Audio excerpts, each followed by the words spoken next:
नमस्कार दोस्तों, हमारे channel home remedies of life care में आप सभी का स्वागत है। दोस्तों, आज मैं आपको बताऊंगा खर्राटे लेने के कारण और क्या है इससे बचने के उपाय।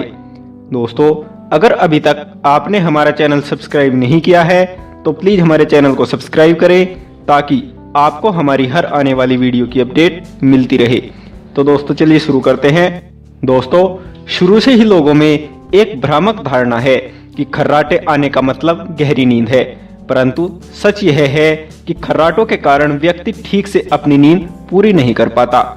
क्या आपको या फिर आपके घर में किसी को खर्राटे की समस्या है? क्या आपने डॉक्टर से परामर्श लिया?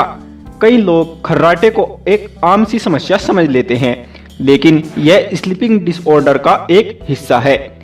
आइए जानते हैं क्या है इसके कारण। नंबर 1, पुरुषों की सांस लेने की नली महिलाओं की नली से पतली होती है, इसलिए उन्हें खर्राटे ज्यादा आते हैं। इसके अलावा में अक्सर आनुवंशिक भी हो जाते हैं। नंबर 2, नाक की खराबी, साइनस की समस्याएं, एलर्जी, नाक की सूजन आदि होना अवरुद्ध वायुमार्ग सांस लेने में मुश्किल पैदा करती है, जिससे गले में वैक्यूम बनता है और खर्राटा आता है।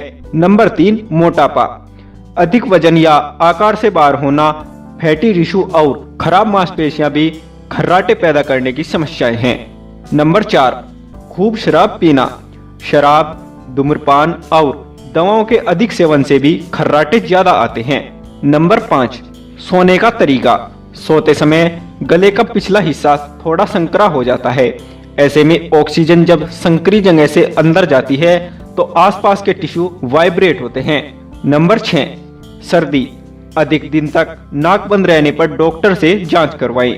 नींद की गोलियां, एलर्जी रोधक दवाइयां भी श्वसन मार्ग की परेशानियों को सुस्त बना देती हैं, जिनसे खर्राटे आने लगते हैं। आइए जानते हैं खर्राटों से बचने के तरीके।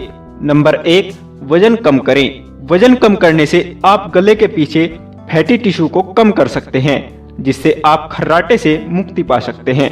नंबर 2, एक्सरसाइज करें।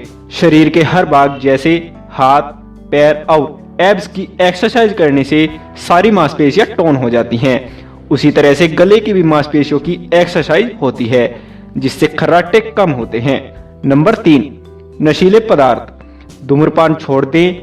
यदि आप धूम्रपान करते हैं तो आपके खर्राटों की संभावना अधिक होती है।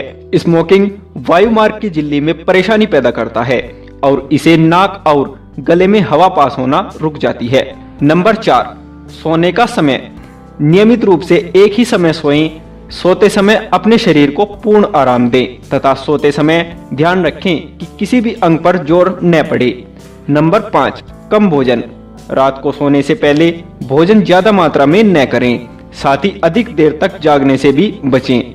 नंबर 6, नींद की गोलियां, सोने के लिए अगर आप नींद की गोलियों या फिर शराब आदि का प्रयोग करते हैं तो इसे आज ही बंद कर दें, क्योंकि इससे खर्राटे आते हैं। नंबर 7, सिर ऊंचा, सोते समय अगर सिर को थोड़ा ऊंचा करके सोया जाए तो भी खर्राटे की समस्या से बचा जा सकता है। दोस्तों, आपको हमारी ये जानकारी कैसी लगी प्लीज हमें कमेंट कर जरूर बताएं और हमारी इस जानकारी को लाइक व शेयर जरूर करें। धन्यवाद।